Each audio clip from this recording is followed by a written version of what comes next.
नमस्कार मित्रांनो,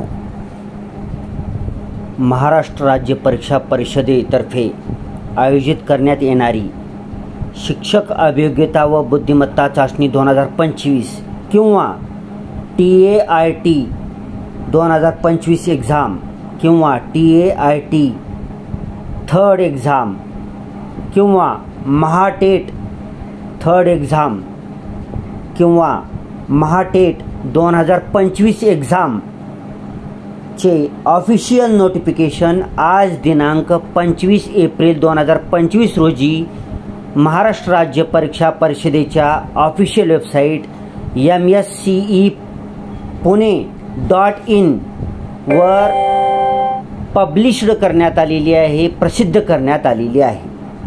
थोडक्यामध्ये त्याचा परिचय घेऊया। संपूर्ण PDF ह्या व्हिडिओमध्ये मी तुम्हाला दाखवणार आहे। PDF सुस्पष्टपणे ओळखू येण्यासाठी तसेच झूम करून पाहण्यासाठी यूट्यूबवर व्हिडिओ पाहत असताना व्हिडिओच्या सेटिंगमध्ये जायचं आहे, ॲटोच्या पुढे क्लिक करायचं आहे, खाली ॲडव्हान्स्डमध्ये जाऊन हायेस्ट रिझोल्यूशनमध्ये व्हिडिओ पाहायचा आहे, जेणेकरून काय होईल तुम्हाला हे बारके फॉन्ट स्पष्ट दिसतील, तसेच तुम्हाला झूम करून सुद्धा बारके फॉन्ट चांगल्या प्रकारे दिसतील। ठीक आहे, सर्व व्यवस्थित दिसले तरच व्हिडिओ बनण्याचा उद्देश सफल होईल। ठीक आहे, तर प्रसिद्धीपत्रक पाहूया। आताच काही वेळापूर्वी हे प्रसिद्ध करण्यात आलेलं आहे आणि ह्या प्रसिद्धीपत्रकाद्वारे महाराष्ट्र राज्य परीक्षा परिषदेने ऑफिशियली शिक्षक अभियोग्यता व बुद्धिमत्ता चाचणी 2025चं प्रसिद्धीकरण केलेलं आहे। ठीक आहे, वाचूया आपण। महाराष्ट्र राज्यातील सर्व स्थानिक स्वराज्य संस्था व खाजगी व्यवस्थापनाच्या तसेच महाराष्ट्र शासनाच्या इतर विभागांच्या शाळांमध्ये पवित्र या संगणकीय प्रणालीद्वारे शिक्षक भरती करता शिक्षक अभियोग्यता व बुद्धिमत्ता चाचणी 2025 या परीक्षेचे ऑनलाईन पद्धतीने आयोजन करण्यात येणार असून त्यासाठी ऑनलाईन प्रणालीद्वारे अर्ज मागविण्यात येत आहे। म्हणजे यांनी कन्फर्म केलेलं आहे की ही जी एक्झाम आहे ती ऑनलाईन पद्धतीने होणार आहे, कम्प्युटरवर होणार आहे। ठीक आहे, अनुक्रमांक तपशील विहित कालावधी। अनुक्रमांक 1, ऑनलाईन अर्ज सादर करण्यासाठी वेब लिंक ibpsonline.ibps.in/MSCMAR25/ म्हणजे ऑफिशियल कन्फर्म झालेलं आहे की ही एक्झाम IBPSच घेणार आहे। त्याच्यावर बरेच दिवस झाले चर्चा चालू होती की IBPS घेणार आहे का नाही, तर ऑफिशियली महाराष्ट्र राज्य परीक्षा परिषदेने सांगितलेलं आहे की IBPSच ही एक्झाम घेणार आहे। पुढे ऑनलाईन अर्ज सादर करण्याचा कालावधी 26 एप्रिल 2025 ते 10 मे 2025। ठीक आहे, तर ऑनलाईन अर्ज करण्याचा कालावधीसुद्धा यांनी सांगितलेला आहे 26 एप्रिल 2025 ते 10 मे 2025 या कालावधीमध्ये तुम्ही केव्हाही 24 तासापैकी कधीही तुम्ही ऑनलाईन ॲप्लिकेशन फॉर्म भरू शकता। आज 25 एप्रिल 2025 आहे, तर उद्यापासून ऑनलाईन ॲप्लिकेशन फॉर्म चालू होणार आहेत। 26 एप्रिलपासून 10 मे ही शेवटची तारीख असणार आहे। 10 मेच्या दिवसापर्यंत रात्री 11:59 अगोदरपर्यंत तुम्हाला फॉर्म कंप्लीट करायचा आहे। इथं पुढे लिहिलेलं पण आहे, ऑनलाईन पद्धतीने विहित परीक्षा शुल्क भरण्याकरता अंतिम दिनांक 10 मे 2025 रोजी 23:59 वाजेपर्यंत। मी अगोदर सांगितल्याप्रमाणे प्रवेशपत्र ऑनलाईन प्राप्त करून घेण्याचा कालावधी परीक्षेच्या 7 दिवस आधीपासून, म्हणजे तुम्हाला नोटिफिकेशनद्वारे कळवण्यात येणारच आहे। मोबाईलवर मॅसेजसुद्धा येणार आहे, ईमेलवर मॅसेजसुद्धा येणार आहे की तुम्ही हॉल तिकीट काढून घ्यायचं म्हणून। त्याच्यासाठी चिंता करायचं गरज नाही। तरी पण टाईम टेबल ज्यावेळेस पब्लिश केलं जातं त्यावेळेस तुम्हाला सांगितलं जातं की ह्या स्लॉटमध्ये एक्झाम होणार आहे एवढ्या क्रमांकाची, त्यावेळेससुद्धा तुम्ही हॉल तिकीट डाउनलोड करून घेऊ शकता। ऑनलाईन परीक्षा दिनांक, अशा प्रकारे ऑनलाईन परीक्षेचा दिनांकसुद्धा डिक्लेअर करण्यात आलेला आहे, कन्फर्म झालेला आहे। त्याच्यामुळे आता काहीही शिल्लक राहिलेलं नाही। जवळपास 1 महिना कालावधी आपल्याला मिळालेला आहे परीक्षेला। आता पुढचा आधी ऑनलाईन परीक्षेचा दिनांक आहे का म्हणजे चर्चा करता येईल। ऑनलाईन परीक्षेचा दिनांक असणार आहे 24 मे 2025 ते 5 जून 2025 पर्यंत। प्रविष्ट उमेदवारांच्या संख्येनुसार व उपलब्ध भौतिक व सुविधेनुसार यामध्ये बदल झाल्यास परिषदेच्या संकेतस्थळावर कळविण्यात येईल। तर ऑनलाईन एक्झामिनेशन सुरुवात होणार आहे 24 मे 2025 पासून आणि 5 जून 2025 पर्यंत कंटिन्युअस ही एक्झाम ऑनलाईन पद्धतीने चालू असणार आहे। वेगवेगळ्या शिफ्टमध्ये चालू असणार आहे, म्हणजे 2 ते 4 शिफ्टमध्ये सुद्धा एक्झाम होणार आहे। वेगवेगळ्या शिफ्टमध्ये एक्झाम होणार आहे आणि 24 मेपासून 5 जूनपर्यंत कंटिन्यू एक्झाम असणार आहे. काही लोकांची 24 तारखेला, काही लोकांची 25, काही 26, काही 27, 28 असं सगळ्यांचे एकाच दिवशी एक्झाम होणार नाही, शिफ्टमधील वेगवेगळ्या दिवशी होणार आहे. ठीक आहे, ही एवढंच महत्त्वाचं होतं. बाकीचेही महत्त्वाचे आहे व तुम्हाला वाचायचं असले तर तुम्ही वाचू शकता. ठीक आहे. आता शिक्षण सेवक किंवा शिक्षकांच्या रिक्त जागा संबंधित पुन्हा सांगण्यात येतं, ते आता सांगितलं जात नाही. ठीक आहे, नंतर प्रसिद्ध करण्यात येतं. आता सध्या फक्त परीक्षेविषयी माहिती देण्यात आलेली आहे. परीक्षेचे माध्यम व अभ्यासक्रम ह्याच्यामध्ये दिलेला आहे. ड्युअल लँग्वेजमध्ये परीक्षा होणार आहे तुमची. मराठी मीडियमवाल्यासाठी मराठी इंग्रजी असं तुम्हाला ऑप्शन असेल. फॉर्म भरताना सुद्धा तुम्हाला दिसेल. ठीक आहे. अभ्यासक्रम आहे. आता अभ्यासक्रम जे 2022ची एक्झाम जी होती, जी 23ला झाली होती, 2022 महाटेट 2 जी होती, 2022चं नोटिफिकेशन जे होतं ते 23ला एक्झाम झाली होती. तर त्या एक्झामला जी होतं तीच परीक्षा पद्धती असणार आहे.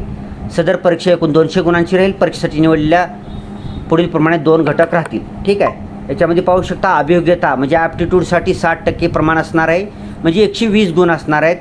एका प्रश्नाला 1 गुण असणार आहे. अशा प्रकारे 120 प्रश्नाकरता 120 गुण असतील. पुढे बुद्धिमत्ता चाचणीकरता 40% शेकडा प्रमाण असणार आहे. 80 गुण असणार आहेत, म्हणजेच 80 प्रश्न असणार आहेत. 80 प्रश्नाला 80 गुण असणार आहेत. एका प्रश्नाला 1 गुण. अशा प्रकारे 200 प्रश्न असणार आहेत आणि 200 गुण असणार आहेत. ध्यानात ठेवायचं आहे. आता वेळ बघूया किती आहे. तर वेळ 120 मिनिटे वेळ असणार आहे. 120 मिनिटं म्हणजे 2 घंट्यांचा टाईम तुम्हाला दिला जाणार आहे. 120 मिनिटामध्ये तुम्हाला 200 प्रश्नांपैकी प्रश्न सोडवायचा आहे. लगेचच सांगून देतो प्रश्न कसे सोडवायचे. जे सोपे सोपे प्रश्न आहेत ते अगोदर सोडवायचे, पुन्हा थोडेसे मध्यम कठीण प्रश्न सोडवायचे आणि शेवटी सर्वात अवघड प्रश्न सोडवायचे. म्हणजे काय होईल की शेवटी अवघड प्रश्नच राहून गेले तर गेले, बरं जी यायचे ती बी राहून गेल्यावर अडचण होऊन बसेल ना. ठीक आहे. आता अभ्यासक्रम पण सांगतो, सगळ्याला माहीतच आहे.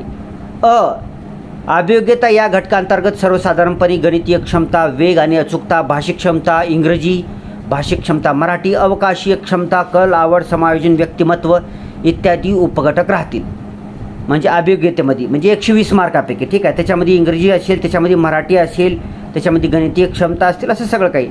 बुद्धिमत्ता या घटकांतर्गत सर्वसाधारणपणे आकलन असेल, वर्गीकरण, समसंबंध, क्रमश्रेणी, तर्क व अनुमान, कूट प्रश्न, सांकेतिक भाषा, लयबद्ध मांडणी इत्यादी उपघटक राहतील. सदर परीक्षा ही विषय ज्ञानावर होणार नाही, त्यामुळे या परीक्षेच्या अभ्यासक्रमासाठी विशिष्ट स्तर मर्यादा असणार नाही. ठीक आहे. आता नावच आहे अभियोग्यता व बुद्धिमत्ता चाचणी, त्याच्यामुळं विषय ज्ञानावर तर काही होणार नाही परीक्षा. परीक्षेचा कालावधी परीक्षेसाठी 2 तासाचा 120 मिनिटे कालावधी राहील. ठीक आहे. आता बाकीची जी तुम्हाला काही कामाची वगैरे असतील ही वाचून घ्या.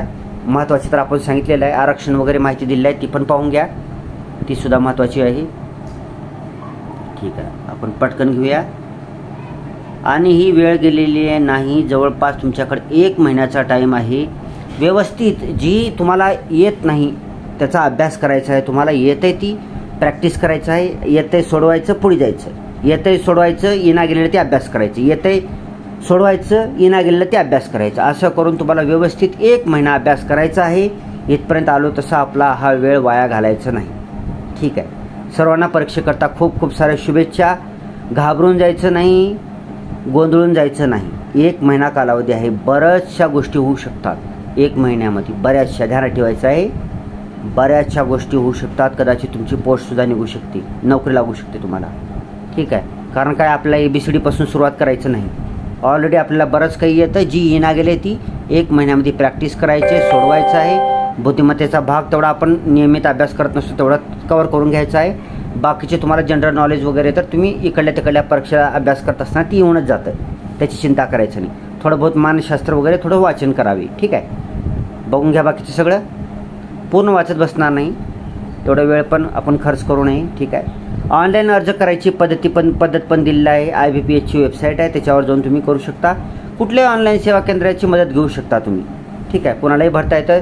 तुमच्याकडे लॅपटॉप PC असेल तर तुम्ही लॅपटॉप PC येऊन सुद्धा भरू शकता. मोबाईलवरून भरणं टाळा, कारण वेळ भरपूर आहे. मोबाईलवर उगा इथं टच झालं तिथं टच झालं ती बरोबर होणार नाही. तुम्ही फॉर्म भरणं, फोटो अपलोड करता येणार नाही. फोटो उलटा अपलोड करतात काही लोक. हे असं काही करू नका. काही लय वेळ लागणार नाही फॉर्म भरण्याकरता. व्यवस्थित जायचं. कुठलेही ऑनलाईन सेवा केंद्र, महाई सेवा केंद्र, आपले सरकार केंद्र, कुठल्याही केंद्रावर जायचं आहे तुम्हाला. CSC कस्टमर सर्व्हिस सेंटर्स आहेत.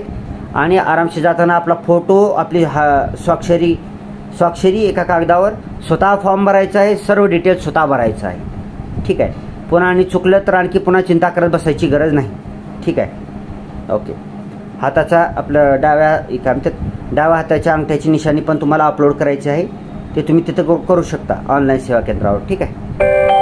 पुन्हा एक प्रतिज्ञापत्र सुद्धा तुम्हाला अपलोड करायची, ती पण अपलोड करून घ्यायचं आहे. तिथं इथे सॅम्पल दिले. प्रतिज्ञापत्रामध्ये लिहायचं आहे काय, हे स्वतःच्या हस्ताक्षरात लिहायचं आहे आणि लिहून अपलोड करायचं आहे. ठीक आहे. परीक्षेचे शुल्क असणार आहे 950 रुपये खुल्या प्रवर्गासाठी. आणि विविध जी संवर्ग असणार आहेत ज्यांना सवलत दिली जाते, मागासवर्गीय, आर्थिकदृष्ट्या दुर्बल घटक, सामाजिक व शैक्षणिकदृष्ट्या मागास वर्ग, अनाथ, दिव्यांग उमेदवार, ह्यांना 850 रुपये, म्हणजे ओपनवाल्यापेक्षा 100 रुपये कमी. ठीक आहे. पुन्हा तुम्हाला 3 सेंटर निवडता येणार आहेत. लवकर म्हणजे घाई गडबड करून फॉर्म भरू नका. व्यवस्थित 1-2 दिवस अभ्यास करायचा आहे फॉर्मचा, कसं भरावं काय, आणि यूट्यूबवर व्हिडिओ पाहायचा आहे आणि पुढे आरामशीर फॉर्म भरू. पार 10 मेची वाट बघायची नाही. 10 मे ह्या शेवटची तारीख वाट बघायची नाही. जेवढं होईल तेवढं व्यवस्थित वाचन करून, व्हिडिओ पाहून फॉर्म भरायचा आहे. व्यवस्थित त्याची प्रिंटआउट करून जतन करून ठेवायचं आहे आपल्याकडे. बस. ठीक आहे. ना घाई करायचं नाही, लई स्लो गतीनं बी चालायचं नाही. ठीक आहे. प्रवेशपत्र वगैरे तुम्हाला मिळून जाईल पुन्हा, त्याचं काही तेवढं टेन्शन घ्यायचं नाही. ठीक आहे. ओके. परीक्षेला येताना काय काळजी घ्यायची तुम्ही पाहू शकता. आपल्या मित्रमैत्रिणी नातेवाईकापर्यंत पूर्ण जी कोणी D.Ed. B.Ed. झालेली आहेत, CTET पास आहेत, TET पास आहेत, अशा आपल्या सर्व मित्रमैत्रिणी नातेवाईकापर्यंत हा व्हिडिओ शेअर करा. Thanks for watching. Vande Mataram.